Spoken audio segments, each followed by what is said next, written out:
آماده شدم، آرایش کردم چون میخوام برم پارک بدوم،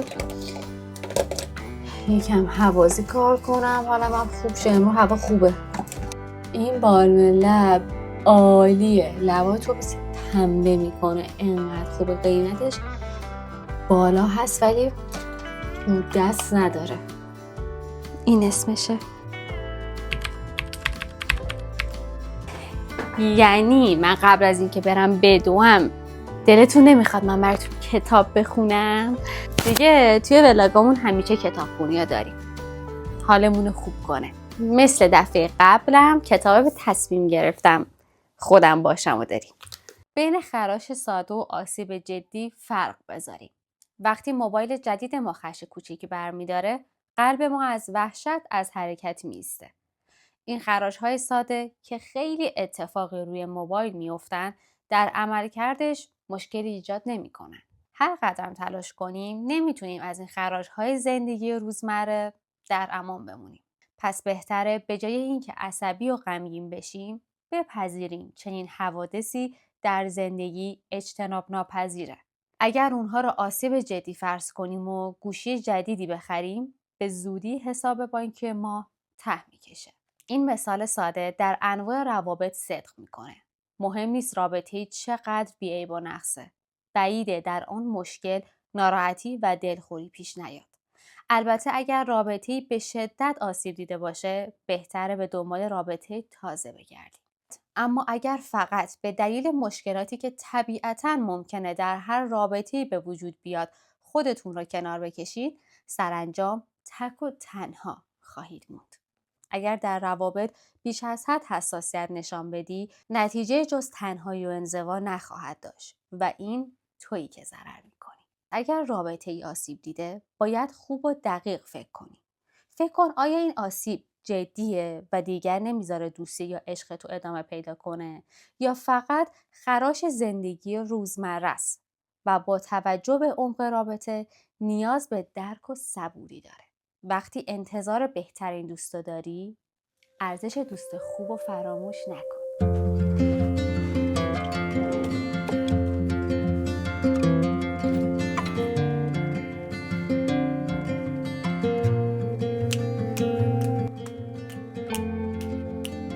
هر بار که لباسا رو میشونن سبد میاد و بعد لباسا رو سر جاش بذارم، انگار جونم میرسه به اینجا. شاید سوال مامانم توی موقع این باشه، یعنی تو همین یک کار رو نمیخوای انجام بدی؟ نه من هم یک کارم نمیخوام انجام بدم.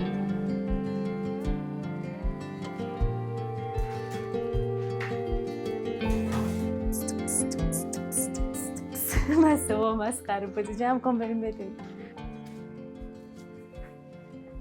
تو که دیگه از صبحونم رو خوردم، اومدم پای قیطری یکم دویدم، یکم تمرین کردم که نه اونطوری مثل باشگاه، یکم کششی کار کردم، یکم بدنم گرم کردم. سلام جوجو. این حالم جوجو بود. ما به گربه میگیم جوجو. ولی یکی از چیزایی که نفسم بالا نمیره دویدم. یکی از چیزایی که خیلی باعث میشه که انرژیتون بالا بره و خوب بشین زمانه که مثلا درگیری ذهنی دارین و حالتون خوب نیست، دویدنه. ببین دویدن خیلی خیلی خیلی، چون دوپامین ترشح میشه بیشتر، خیلی باعث میشه که حالت بهتر بشه از اون انرژی منفی که پیدا کردی.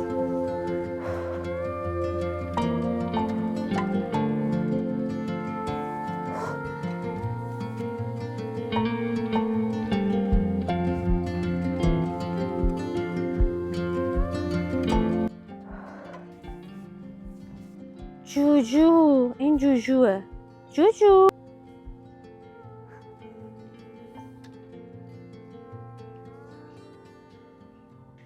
این شکلی دارم برمیگردم خونه.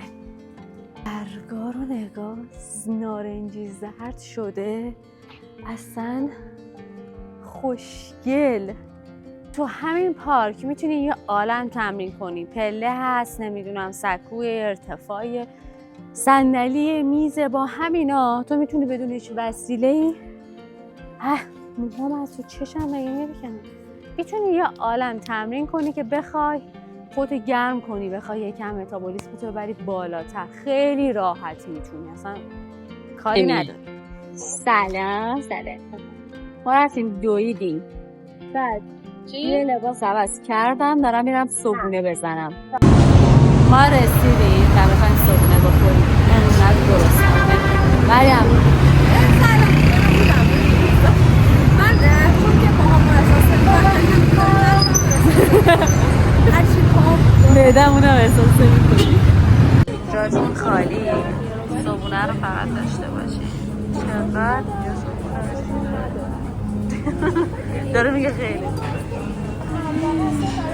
یک چیزی با مزه این که یه رستوران داره، این چیزی که وسطش خورده وقتی میان همیشه خیلی مزه خیلی باورسه است.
هیچی از این که میدونی داری یه غذای سالم میخوری 100% سالم و هم خوشمزه باشه، هیچی از این مهمتر نیست.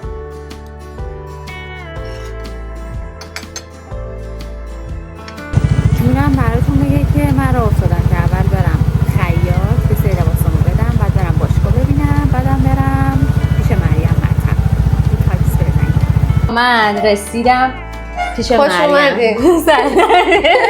سالی یه بار بالاخره. ببین از اینجایی که گفتم من وقت بوتاکسم شده، بعد مریم که میگه وایسا به یه ماه دیگه من وای نیستم میخوام زودتر لیف شه.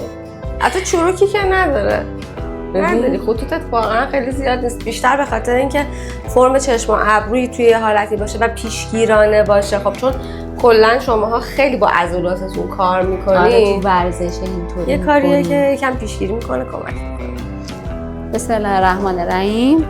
بریم بوتاکس میزنیم. خدا ما دستام نگه داشتم، لعنت اینو بکنیم به خدا.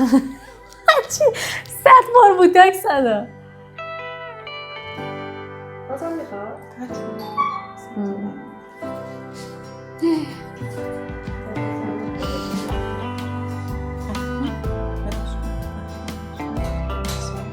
بوتاکس هم زدم تموم شد دیگه. سریع دارم میرم خونه، منتظرم در پارکینگ رو بزنم. دارم سریع میرم خونه چون شاگرد دارم و چیز شده گیرم هم شده.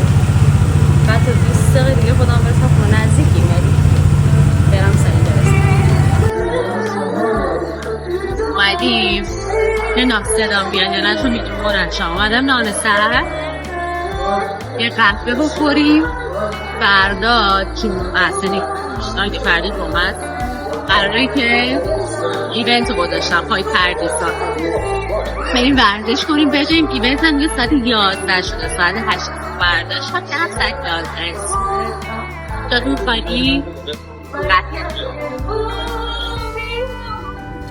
سلام، صبحتون بخیر. الان جمعه است، ساعت 20 دقیقه به 11. من یه آماده شدم دارم میرم به سمت پارک پردیسان که ببینم کیا میان کیا نمیان، شروع کنیم ورزش کردن.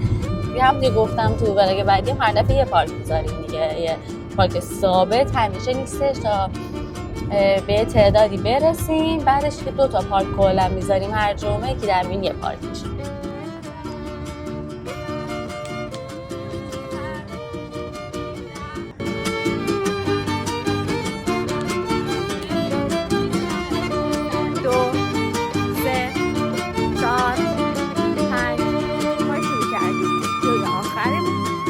گرم کردیم تشویزی زدیم.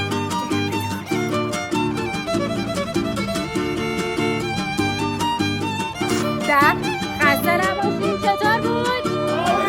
خسته نباشین. سلام.